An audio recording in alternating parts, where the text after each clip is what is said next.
There's really only one thing to worry about with brats, sausages, and dogs on the griddle, and that is undercooking the center of them. However, there's tons of opportunities to use the griddle to take these standard cookout items to the next level, and I'm going to go over that in this video. The temperature we're looking for on the inside is 160 degrees. So you want to get the inside of your brat or sausage to 160 without burning the outside. It's a little different on a griddle because you're just cooking on this flat surface directly, as opposed to a grill, maybe what you're used to, where you have the direct heat coming up, but also the lid's closed, so it's creating surrounding indirect heat, and that helps it cook all the way through. Now, hot dogs you actually don't need to really worry about because I think they're cooked already in the factory, and I don't even know what's in a hot dog. I don't think anybody does. You could eat them raw. Sounds disgusting, but you could do it. So you don't really need to temp your hot dogs as much. Just get them to whatever you want them to look like and make sure they're hot. With the other two, you do want to get the inside cooked all the way, like I said, to 160 without burning the outside. So the best way to do that on a griddle is to keep your temperature of the griddle surface around 350 to 375. If you don't already have a thermometer, an infrared one, I'd recommend getting it. If you go over 375, you run the risk of burning your sausages or brats on the outside and the inside's not cooked. So I keep around 350 to 375, and then I rotate them frequently. That's your basic way to do a brat or Italian sausage. Another option other than rotating frequently is what I did here with these sausages. Obviously, if you're doing Italian sausage on the griddle, you're going to put down some peppers and onions with it. That's why you got a griddle. It'd be a slap in the griddle god's face if you didn't put down peppers and onions with an Italian sausage, right? So you have those down. What I did is I browned them a little bit on each side, and then I went ahead and put the sausages on top of the peppers and onions, because they still needed to cook, and the peppers and onions weren't done cooking yet either, but that way they weren't getting the direct heat. They were just kind of still getting some steam and some heat coming through the peppers and onions, and the juices were dripping off the sausage into the peppers and onions. Win-win. You could also cover them with a dome in this scenario, and that would then kind of create your indirect heat or mini oven while you finish cooking up the peppers and onions and cooking the sausage all the way through. And when you do make Italian sausage on the griddle, I'm going to say when, not if, because you're going to do it.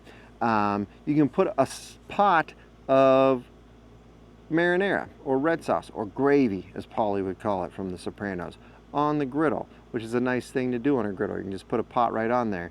And then you can separate out your peppers and onions, put a little cheese on there. I think I use provolone. Then a little bit of water to melt it, sausage on top, toast up your bun, put that on there, slide it under for the cheesesteak flip, marinara, boom. You have a delicious Italian sausage sandwich on the griddle, which is, you know, fantastic, and it really, really uses the griddle to its fullest potential.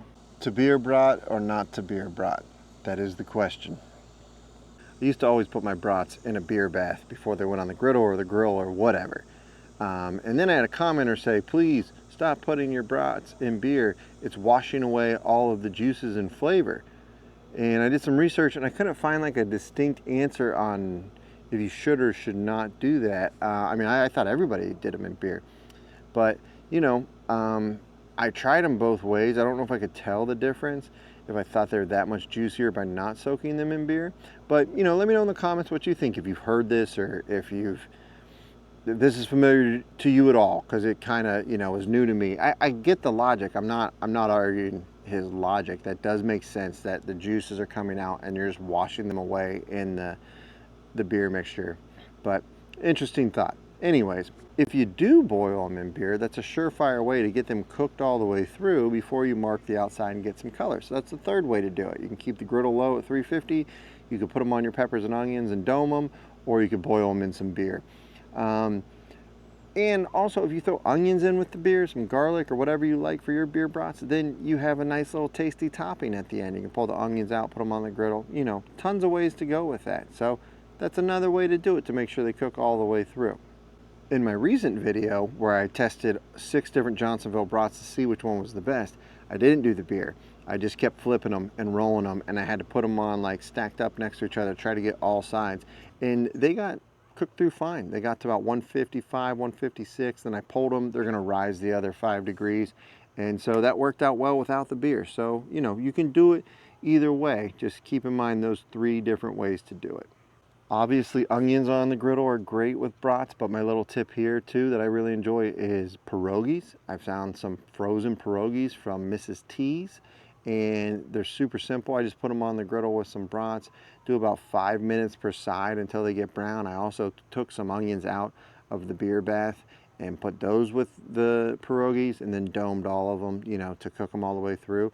And they were great, and they just, you know, pierogies, brats, they go together. So that's my little tip with brats, is get yourself some pierogies. They're like super cheap in the frozen food section, and do them next time you cook up some brats. Another simple way to upgrade any of your burgers, dogs, or brats is the bun, which brings us to the sponsor of this video, which is Aunt Millie's. They have tons of delicious hot dog buns, but they also have the split top buns. I don't know if you've ever used these, but you can brown them on each side. My family, my dad's side's from New England, so we've had these forever at our cookouts. It's just always something we had because it was popular up in that region. Aunt Millie sells these. They're great. They have their regular buns, which are great. They have their longer sub slash like foot long buns, which I use for cheesesteak. And they have a brat and sausage specific one, which I used in my brat video. They paired with Johnsonville to make that bun. So there's lots of different options. Go ahead and step out on a limb, get a different bun, try out one from Aunt Millie's next time, and that's another good way to church up, you know, your brats, sausages, and dogs. Speaking of dogs, I got 2 things for you. You can wrap them in bacon, which I did recently. I wrapped them up in bacon. I even put some cheese in there. The cheese didn't work out too well. It melted out, so that's a lesson learned. Don't do that. That didn't work out well for me. The bacon did better than I thought. I thought it would unravel, but it didn't.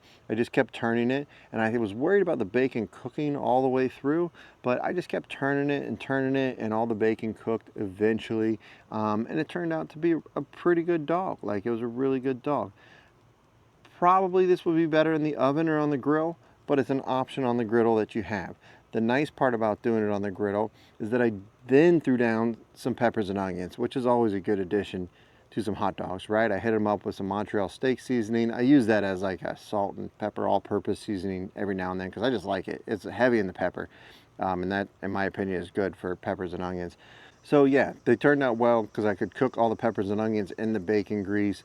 That's a nice little trick, but really on the griddle with the dogs, other than the buns and toasting the buns, which we've already been over, the nice thing you can do on the griddle, similar to the marinara, is some coney sauce. You can put some coney sauce on the griddle in a pot. I just used a coney sauce out of a can. This ain't gourmet, it's just griddling, but that's a nice addition to have with you while you're griddling. You have that coney sauce, and then you can toast up the buns and make up the dog and put the coney and the cheese on there and keep the coney sauce warm. So it's another thing that you can do because you can put a pot on the griddle to really like kind of take your dogs to the next level. Well, I hope this gave you a basic understanding of those 3 things on the griddle. I'm just trying to help people out that are beginners, and some good ideas of how to upgrade them and maybe do some little bonus add-ons there. If you're curious which Johnsonville brat I thought was best, well, that video is on your screen right here, right now. Go ahead and click on it and see which one I thought was the best of all 6 Johnsonville brats. Keep on griddling, friends.